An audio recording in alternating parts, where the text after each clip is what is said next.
বিসমিল্লাহির রহমানির রহিম। প্রথম কথা হচ্ছে যে ঢাকা মেডিকেলে এখনও গত আন্দোলনের 6টা লাশ মর্গে পড়ে আছে। এটা খুবই দুঃখজনক যে আধুনিক এই যে ফরেন্সিক এভিডেন্স অ্যাসেস করবার জমানাতে এসে আমরা এটা কেন কোনো সমাধান করতে পারছি না।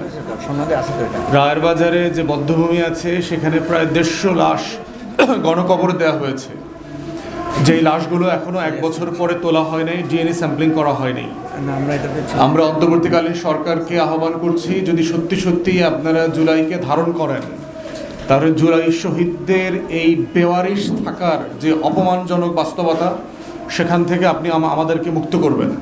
এই 6টা লাশের ডিএনএ স্যাম্পলিং করে ইন্টারন্যাশনালি রেকগনাইজ যে ওয়ে আছে এগুলোকে দাফন করবার সারা দুনিয়াতে চিরাচরতে এই প্রসেসগুলো আছে, সেটা করে আপনারা, এবং লাশ যেগুলো রায়ের বাজারে বদ্ধভূমিতে দেওয়া হয়েছে, গণকবর দেওয়া হয়েছে, সেগুলো উঠিয়ে আপনারা স্যাম্পলিং করে প্রপারলি সম্মানের সাথে আবার দাফন করবার চেষ্টা করবেন, এই আহ্বান জানাচ্ছি।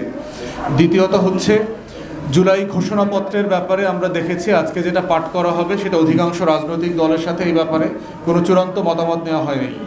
যদিও আমরা জাতীয় ঐক্যের স্বার্থে এই অনুষ্ঠান বর্জন করছি না, কিন্তু আমরা মনে করেছি যে এইটা আরও সুন্দর করে সবার পরামর্শ নিয়ে সর্বসম্মতিক্রমে করা যেত।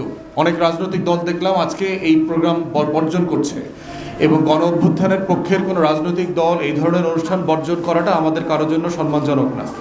তৃতীয়ত হচ্ছে আমরা আশা করছি জুলাই সনদ যেখানে অনেক জায়গাতে ঐকমত্য তৈরি করেছে সেটা বাস্তবায়নের পদ্ধতি নিয়ে আমাদের মধ্যে যে বিরোধ আছে, দ্বিমত আছে, সেগুলো ঐকমত্য কমিশন এজেন্ডাভুক্ত করে আলোচনা করবেন, এবং যেন আমরা দ্রুততম সময়ে এখানে একটা সমাধানে পৌঁছতে পারি।